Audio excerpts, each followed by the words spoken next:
বন্ধুসকল আপোনালোকে চাই আছে ৰিয়েল ফেক্টছ আছাম। এই মুহূৰ্তত আজি লৈ আনিছোঁ কেইখনমান উল্লেখযোগ্য জাননী, যিকেইখন জাননী আজিৰ বাতৰি কাকতসমূহত প্ৰকাশ পাইছে। এইখন আহিছে আপোনালোকৰ স্বাস্থ্য বিভাগৰ, যি আয়ুষ বিভাগ, DHS, FW বা DME, এই বিভাগসমূহৰ PWD কেটেগৰী প্ৰাৰ্থীসকলৰ বাবে এইখন গুৰুত্বপূৰ্ণ নটিচ আহিছে। This is for information of all concerned that the candidates who were provisionally selected under PWD category for different Grade 3 technical, Grade 3 non-technical and Grade 4 posts under the Directorate of Medical Education Assam, DHS Assam, DHS FW Assam আৰু Directorate of Ayush আৰু Assam Bhait notice number, এইটো আপোনালোকৰ নটিচৰ নাম্বাৰটো ইয়াত দিয়া হৈছে, জনসংযোগ D 1897। কোনদিনা ওলাইছিলে? এইটো 10 মে তাৰিখে ওলাইছিলে। and could not appear before the medical board on 22/5/2023 and whose roll numbers are displayed in the official website Bhait number, এইটো নটিচ নাম্বাৰ, যিটো নটিচত আপোনালোকৰ লিষ্টটো প্ৰকাশ পাইছিলে, are directed to appeal before the medical board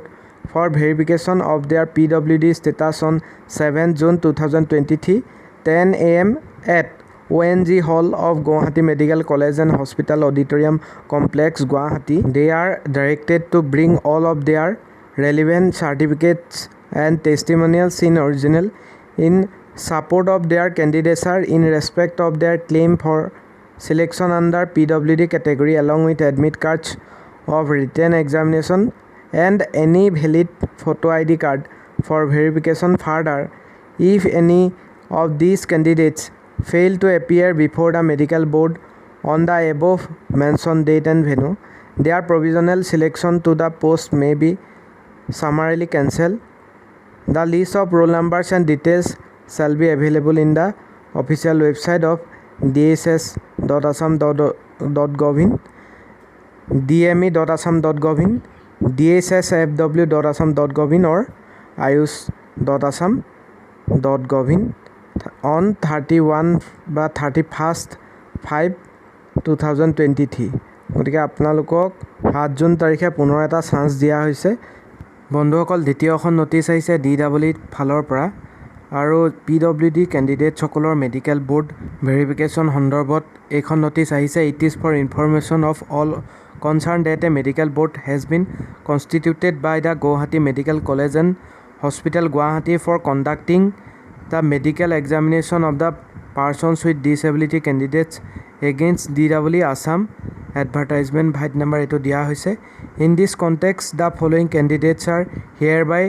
called to attend the medical board as per the schedule given below। ইয়াত ভেনুটো দিয়া হৈছে আপোনালোকৰ, আৰু ডেটো দিয়া আছে 5 পৰা 9 তাৰিখলৈকে, টাইম দিয়া হৈছে 9 পৰা 3 বজালৈকে, আৰু ইতিমধ্যে লিষ্টটো প্ৰকাশ পাইছে, আপোনালোকে dw.assam.gov.in পাই যাব। আৰু কি কি ডকুমেণ্ট লাগিব আপোনালোকে চাই লওক। All relevant original documents, copy of online application, disability card, Aadhaar card, PAN card বা ভোটাৰ কাৰ্ড, আৰু 2 কপি পাছপৰ্ট চাইজ ফটোগ্ৰাফ, আৰু পাৰিলে 8 তাৰিখৰ ভিতৰত যাব, আৰু জেনুইন ৰিজনছ থাকিলে আপোনালোকে 9 তাৰিখে কৰিব পাৰিব। অন্য এখন নটিচ লৈ আহিছোঁ। এইখন আহিছে director of sports and youth ৱেলফেয়াৰৰ পৰা। This is for information to all the concerned that the candidates selected by the State Level Recruitment Commission for Grade 3 and Grade 4 posts under the Directorate of Sports and Youth Welfare Assam who failed to appear in the document verification process scheduled on 29th May 2023 at Bhogeshwari Fukononi Indoor Stadium, Rudra Singha Sports Complex, Supermarket, Dispur, Guwahati 6 are hereby allowed to get their documents to be verified on 3rd of June 2023 in the office of the Director Sports and Youth Welfare, Assam, Rudra Singha Sports Complex, Supermarket, Dispur, Guwahati 6, along with the original documents from 11 AM to 3 PM। আপোনালোকৰ বহুতে absent আছিলে, আপোনালোকে document verification কৰিব পৰা নাছিলে। ইয়াত নামৰ সৈতে ৰোল নাম্বাৰ দিয়া হৈছে যিসকল আপোনালোক এবচেণ্ট আছিলে, জুনিয়ৰ এছিষ্টেণ্ট কোনসকল আছিলে, ড্ৰাইভাৰ কোনসকল আছিলে absent,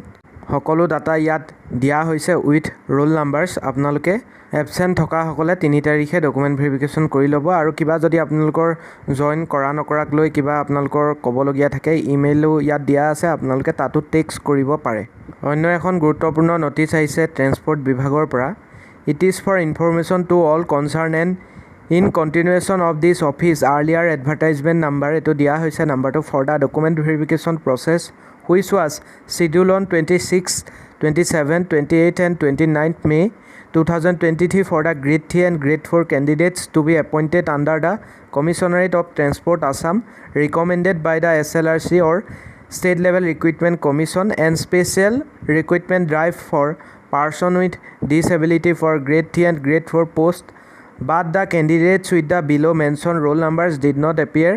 on those days, so it has been decided to give another chance to be absentee candidates for verifying their documents. আপোনালোকৰ বহুতো প্ৰাৰ্থী যিসকলে ট্ৰেন্সপৰ্ট বিভাগত আপোনালোকে জুনিয়ৰ এছিষ্টেণ্ট হওক অৰ এছিষ্টেণ্ট এনফৰ্চমেণ্ট ইনস্পেক্টৰ হওক বহুতো প্ৰাৰ্থী এবচেণ্ট আছিলে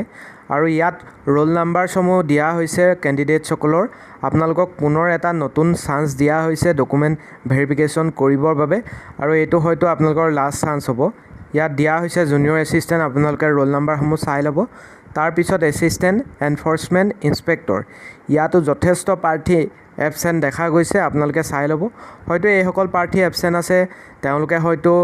অন্যান্য চাকৰি পাইছে বেলেগ চাকৰি পাইছে তাত জইন কৰিছে নহ'লে ইমানখিনি এবচেণ্ট যে থাকিব সেইটো বিশ্বাসযোগ্য নহয় হয়তো তেওঁলোকে গ্ৰেজুৱেট বা যিখিনি গ্ৰেড 3 ভাল পোষ্ট আছিলে তেনেকুৱা কিবাত তেওঁলোকে পাইছে সেইবাবে এইখিনিত তেওঁলোক যোৱা নাই এনফৰ্চমেণ্ট চেকাৰ আপোনালোকে চাওক কিমানখিনি গ্ৰেড 3 পোষ্ট আছে এইসকল প্ৰাৰ্থী আছিলে হায়াৰ ছেকেণ্ডেৰী লেভেলৰ আৰু এওঁলোকে যেতিয়া ডকুমেণ্ট ভেৰিফিকেশ্যন যোৱা নাই অৰ্থাৎ তেওঁলোকে বেলেগ চাকৰি পাইছে যিখিনি গ্ৰেজুৱেট লেভেলৰ আছে পোষ্ট তাতো তেওঁলোকে পাইছে এইখিনি এইচএছ লেভেলৰ আছিলে সেইবাবে ইমানখিনি এবচেণ্ট দেখা গৈছে আৰু চতুৰ্থতে জুনিয়ৰ এছিষ্টেণ্ট দুগৰাকী মতা হৈছে ৰোল নাম্বাৰ তেওঁলোকে ডকুমেণ্ট ভেৰিফিকেশ্যন কৰিবলৈ যোৱা নাই কম্পিউটাৰ তেওঁলোকে কম্পিউটাৰেও এগৰাকী নাই যোৱা পিয়ন দুগৰাকী আৰু পিয়ন ডিষ্ট্ৰিক্ট PWBD এগৰাকী special recruitment drive for PWD নাই যোৱা এইসকলৰ ৰোল নাম্বাৰসমূহ মাৰি দিয়া হৈছে আৰু আপোনালোকৰ যদি কিবা বিশেষ কাৰণত আপোনালোক যাব নোৱাৰিলে তেন্তে এইটো চান্সত আপোনালোকে ডকুমেণ্ট ভেৰিফিকেশ্যন কৰি আহক আৰু ইয়াত ডেট দিয়া হৈছে 2 তাৰিখৰ পৰা 3 তাৰিখলৈকে জুন মাহৰ আপোনালোকে কৰিব লাগিব অৰ্থাৎ কাইলৈৰ পৰা পৰহিলৈ আপোনালোকে যাব লাগিব 11 AM to 2:30 PM ভিতৰত আৰু ভেনু দিয়া হৈছে office of the commissioner of transport Assam Paribahan Bhawan Jawahar Nagar Khanapara Guwahati 22 the candidates must attend along with the following original documents for verification and one set of self attested photocopy of the same for submission কি নিব লাগিব সেইখিনিও চাই লওক copy of online application admit card of the written examination birth certificate বা admit card supporting date of birth যি আছে আপোনালোকৰ HSLC যদি এডমিট কাৰ্ড আছে সেইটো নিলেও হ'ব academic qualification certificate submitted at the time of applying for the post of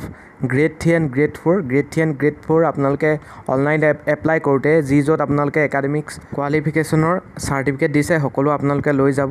caste certificate যদি আছে EWS PWD চাৰ্টিফিকেট যিসকলৰ আছে কম্পিউটাৰ প্ৰফিচিয়েঞ্চি চাৰ্টিফিকেট যিসকলে বেচেলৰ ডিগ্ৰী উইথ কম্পিউটাৰ পোষ্টসমূহৰ বাবে আপোনালোকে